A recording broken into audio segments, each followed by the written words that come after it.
महत्वाची आहे, ऐतिहासिक अशी आहे आणि म्हणून या निवडणुकीमध्ये आपल्या सगळ्यांना अत्यंत महत्वपूर्ण भूमिका बजावायची आहे. 50 वर्षापासून या संपूर्ण मोहोळ तालुक्यावर एका कुटुंबाचं वर्चस्व आहे. त्यातल्या त्यात कैलासवासी शहाजीराव पाटील यांच्या निधनानंतर संपूर्ण मोहोळ तालुका एक प्रकारे इम्बॅलन्स झाला. एकाच कुटुंबाच्या हातामध्ये या मोहोळ तालुक्याची, या मतदारसंघाची सत्ता एकवट. सत्तेचा माज चालायचा नसेल, सत्ताधारी जर अंदाधुंद व्हायचे नसतील तर सत्ता संतुलन राहण्याची आवश्यकता असते. 5 वर्षानंतर किंवा 10 वर्षानंतर तरी सत्तेमध्ये बदल होण्याचा गरज असते. ते समाजाच्या स्वास्थ्यासाठी, समाजाच्या भल्यासाठी, मतदारांच्या हितासाठी हे गरजेचं असते. पण जर सत्ता सातत्याने एकाच व्यक्तीकडे केंद्रित झाली तर ती अनियंत्रित होते. त्यामुळे सत्तेचा अहंकार चढतो आणि एकदा अहंकार चढला की त्याचं त्या सत्ताधाऱ्याचं रूपांतर दुर्योधनामध्ये होतं आणि मग तो दुर्योधन जो आहे तो कसल्याही परिस्थितीमध्ये कुणालाही त्या ठिकाणी मेचत नाही आणि मग त्यावेळेला श्रीकृष्णाचा जन्म होतो आणि मग धर्मयुद्ध होतं. तुम्ही काय दिले आणि त्यामुळं ही निवडणूक सुद्धा एक प्रकारचं धर्मयुद्ध आहे. सत्य आणि असत्याची लढाई आहे, नीती आणि तिची लढाई आहे. राजू खरे हे आपले उमेदवार आहेत. राजू खरेंच्या पाठीशी मनोहर भाऊ डोंगरे आहेत, विजयराज दादा डोंगरे आहेत, दीपक गायकवाड आहेत, चरणराज चौरे आहेत, मानाजी बापू माने आहेत, रमेश बारसकर आहेत. संपूर्ण काँग्रेस पक्ष आहे, संपूर्ण शिवसेना पक्ष आहे. शिवसेनेमधली उद्धव ठाकरेंची शिवसेना पण राजू खरेंच्या पाठीशी आहे. त्याचबरोबर एकनाथ शिंदे यांची शिवसेना सुद्धा राजू खरे यांच्या पाठीशी आहे. आणि तुमच्या समोर मी आता बोलत असताना तुमच्या समोर बोलणारा हा माझ्यासारखा कार्यकर्ता हा देखील राजू खरे यांच्या पाठीशी आहे. आम्ही सगळ्यांनी मिळून एकत्रित येऊन या तालुक्यातली हुकुमशाही, या तालुक्यातली जुलूमशाही, दडपशाही, एकाधिकारशाही संपुष्टात आणण्याच्या करता म्हणून विडा उचललेला आहे. आणि या तालुक्याला पुन्हा एकदा स्वातंत्र्याची नवी पहाट दाखवण्याच्या करता म्हणून राजू खरे यांच्या उमेदवारीच्या निमित्तानं आपल्याला या मोहोळ तालुक्याचं सत्तांतर करायचं आहे. त्या मोहोळ तालुक्याचा कारभारी बदलायचा. यशवंत माने अतिशय खोटारडा माणूस, ज्या व्यक्तीनं स्वतःची जात बदलली, स्वतःचा बाप बदलला, या जगामध्ये, या देशामध्ये माणूस गरीब असेल, फाटका असेल, परंतु स्वतःचा बाप कधी बदलणार नाही. आपण एखाद्याला आव्हान देताना जर असं घडले नाही तर बापाचं नाव सांगणार नाही असं म्हणतो. एवढा आपल्या स्वतःच्या बापाबद्दल आपल्याला अभिमान असतो. एखाद्याला जर आपला बाप काढला आपण लगेच त्याच्या अंगावर जातो, बापावर जायचं नाही म्हणतो. परंतु यशवंत मानेसारखी हलकट माणसं यांनी जातीचं सर्टिफिकेट काढण्याकरता, बोगस सर्टिफिकेट काढण्याकरता स्वतःचा बाप देखील बदलला. यशवंत माने यांचे वडील हे इंदापूर तालुक्यातले, त्यांचे आजोबा इंदापूर तालुक्यातले, त्यांचे पंजोबा इंदापूर तालुक्यातले. ते स्वतः कैकाडी समाजाचे. कैकाडी समाजाला एनटीचा दाखला मिळतो. परंतु या महाराष्ट्रामध्ये बुलढाणा एकमेव असा जिल्हा आहे की त्या जिल्ह्यामध्ये जो कैकाडी समाज राहतो त्यांना मात्र एससीचा दाखला मिळतो. या यशवंत मानेने स्वतःला बुलढाणा जिल्ह्याचा पूर्वीचा रहिवासी असं दाखवलं. त्यांनी स्वतःच्या वडिलांच्या नावाचं साधर्म्य असलेला बुलढाण्यातला व्यक्ती शोधून काढला. स्वतःच्या नावाचं साधर्म्य असलेला म्हणजे आजोबाच्या नावाचं साधर्म्य असलेला दुसरा आणखी एक बुलढाण्यातला माणूस शोधून काढला. आणि त्याच्यानंतर त्याच्या आजोबाच्याही नावावर पंजोबाच्याही नावाचा साधर्म्य असलेला आणखी एक माणूस शोधून काढला. दगडू धंडू कचरे अशी नावाचा माणूस सेम सापडला तिकडं तर सापडू शकतो. आता यशवंत माने नावाची माणसं तुमच्या सौंदर्यात सापडतो सापडते का नाही? मोहमध्ये पण सापडत. एकसारख्या नावाची माणसं असतात. फक्त एकसारखं नाव बापाचं नाव नाही एकसारखं असं जरा नाद करून शोधावं. बरोबर आहे. पूर्वीच्या काळी शिवाजी संभाजी तर प्रत्येकाच्या कुटुंबात नाव असायचं का? संभाजी शिवाजी एका कुठल्या आपल्या 2-3 पिढ्यामध्ये एकाच तरी नाव शिवाजी किंवा संभाजी आहे. त्यामुळं नाम साधर्म्याचा माणूस शोधून स्वतःला बुलढाण्याचा रहिवासी असं खोटं कागदपत्र तयार करून यशवंत माने यांनी खोटं सर्टिफिकेट मिळवलं. त्याच्या विरोधामध्ये हायकोर्टात केस चालू आहे. पुरावा सकट त्या ठिकाणी अनेकांनी दाखल केलेला आहे. कदाचित निकाल लागल्यावर यशवंत माने यांचं सर्टिफिकेट पण रद्द होईल. जर त्याचं सर्टिफिकेट रद्द झालं तर आमदारकी सुद्धा जागेवर रद्द होऊ शकते. अशा रीतीनं निवडणूक लढवण्याकरता आमदार होण्याकरता पेट्रोल पंप मिळवण्याकरता स्वतःची जात बदलणारा माणूस स्वतःचा बाप बदलणारा माणूस हा इतका खोटारडा माणूस हा आपल्या डोक्यावर त्या राजन पाटलाने आमदार म्हणून लागला. त्यांनी या ठिकाणी त्याला अनगरचा रहिवासी दाखवला. आपल्याला सांगताना हे अनगरचा आहे म्हणून सांगितलं. आज यशवंत माने म्हणतो मी मुंडेवाडीचा आहे. दुसऱ्या बाजूला इंदापूर बाजार समितीचा संचालक आहे. इंदापूरच्या शाळेमध्ये त्याचा दाखला आहे. इंदापूरच्या शाळेमध्ये त्याच्या वडिलाचाही दाखला आहे. इंदापूरच्या ग्रामपंचायत रेकॉर्डला त्याच्या पंजोबाचा दाखला आहे. त्यांच्या खापर पंजोबापासून शेत जमीन जी आहे इंदापूरच्या रेकॉर्डला आहे. मग बुलढाण्यामध्ये त्याचा पंजोबा कधी होता? बुलढाण्यात त्याचा आजोबा कधी होता? बुलढाण्यामध्ये त्याचे वडील कधी होते? असं असताना हे सगळं माहीत असूनही आपण अशा खोटारड्या माणसाला जो निवडणूक लढवण्याकरता मत मिळवण्याकरता तुम्ही आम्हाला फसवू शकतो, सरकारला फसवू शकतो आणि खोटी डॉक्युमेंट करू शकतो. आणि जी गोष्ट किती गरीब माणूस आयुष्यात कधीच करणार नाही, स्वतःला बाप कधी कोण बदलणार नाही, ते बदलून या ठिकाणी आमदार बनू शकतो. आपल्यासारखी मूर्ख माणसं या जगात कुठं नसते. मोहोळ तालुक्यासारखी मूर्ख माणसं जगात पण नसते. त्या बोगस माणसाला आपण निवडून दिलं, त्या भामट्याला आपण निवडून दिलं, त्या चोराला आपण निवडून दिलं. कुणाच्या भरोश्यावर निवडून दिलं?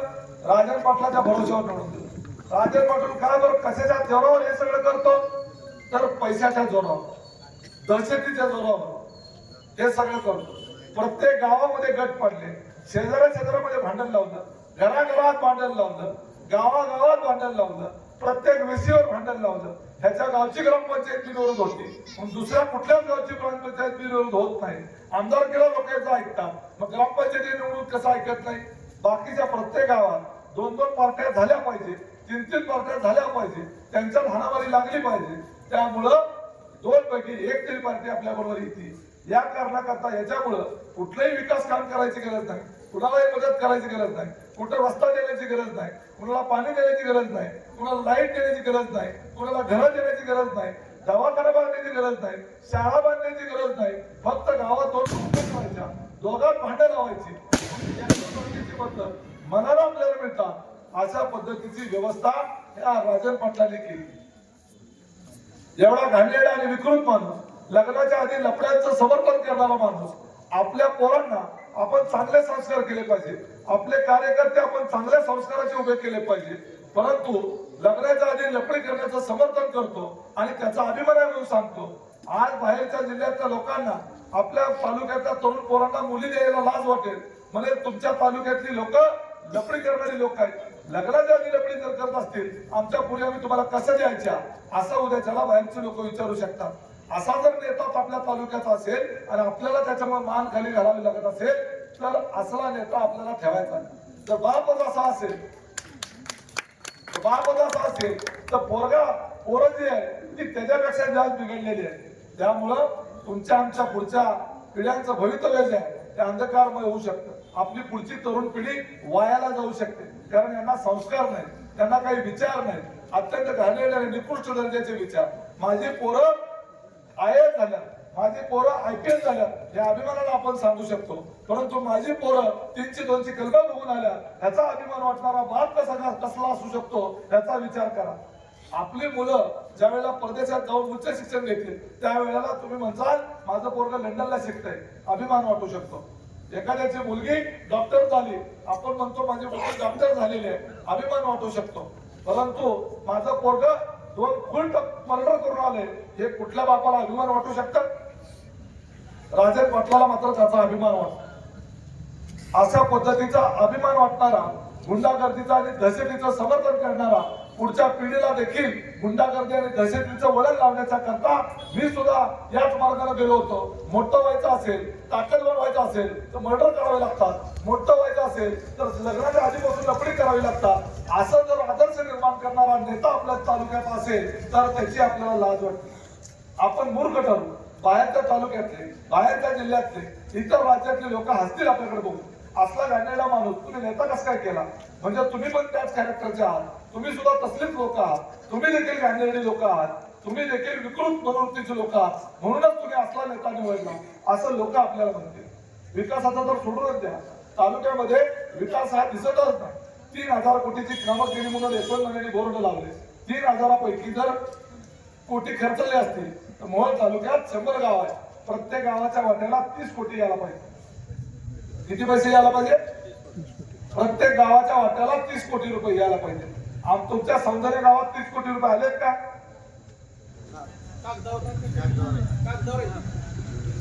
आणि जे काय आले ते कागदावर आले, पैसे प्रत्यक्षात आले नाही.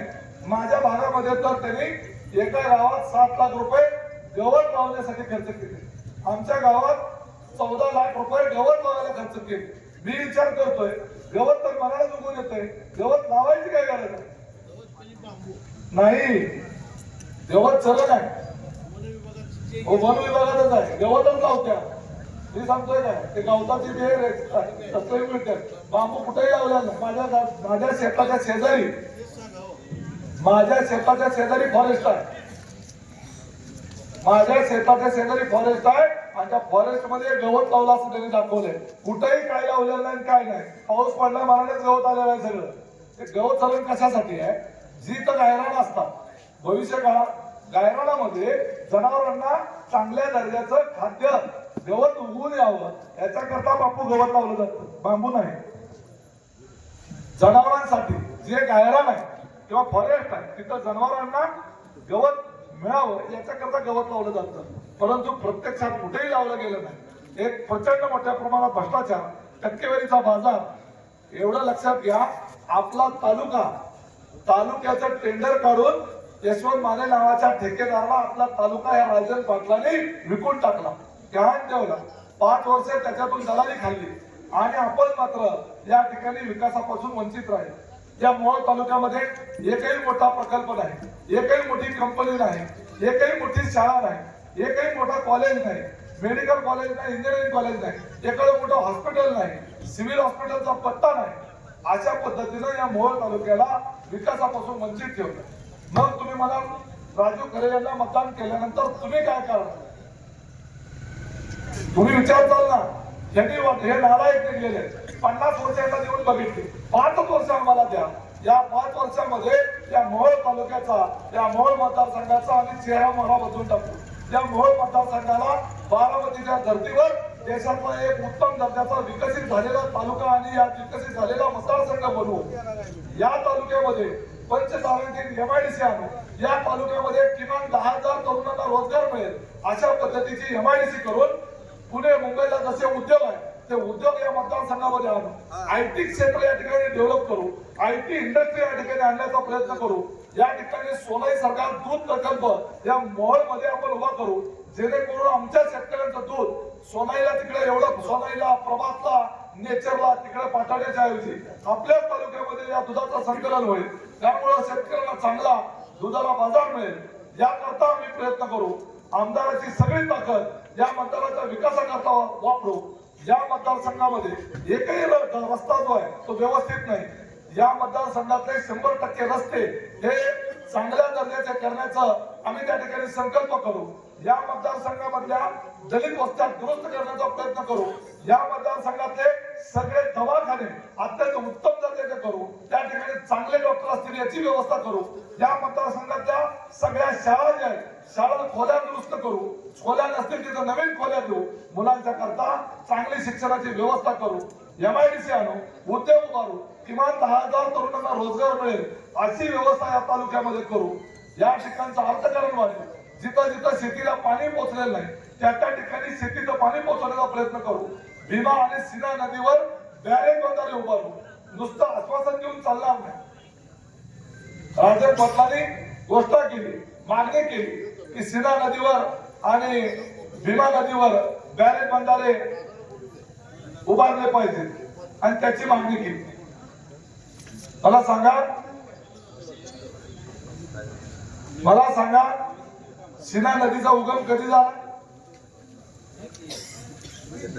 तुमच्या आमच्या जन्माच्या सगळ्या हजारो वर्षांनी झाला.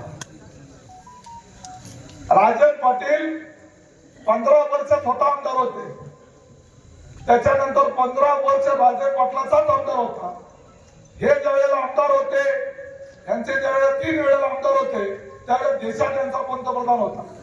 त्यांचा पक्षाचा राज्यात त्यांच्या पक्षाचा मुख्यमंत्री, राज्यात त्यांच्या पक्षाचा अर्थमंत्री, राज्यात त्यांच्या पक्षाचा जलसंपदा मंत्री, राज्यामध्ये सोलापूर जिल्ह्यामध्ये यांच्याच पक्षाचा पालकमंत्री स्वतः आमदार असताना भीमा नदीवरचे बॅरेज करायला तुम्हाला कुणी अडवलं होतं?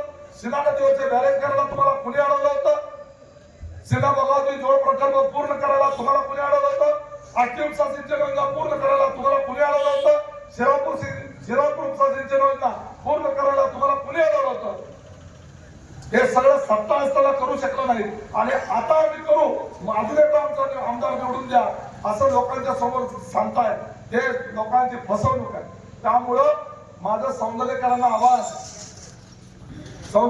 आव्हान आहे. आपल्या तालुक्याचा हा प्रश्न आहे, राज्याचा प्रश्न नाही.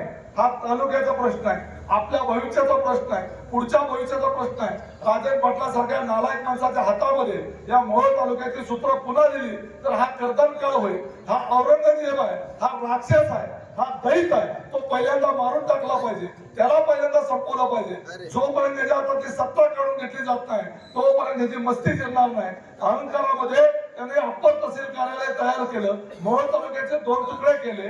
अंदरला अप्पर तहसील कार्यालय गेलं, उद्या पोलीस स्टेशन तिकडे घेऊन जाईल, क्रीडा संकुल तिकडे घेऊन जाईल, RTO ऑफिस तिकडे घेऊन जाईल, पंचायत समितीचं कार्यालय तिकडे घेऊन जाईल, प्रत्येक कार्यालय तिथं जाईल, MSCBचं ऑफिस तिथं घेऊन जाईल.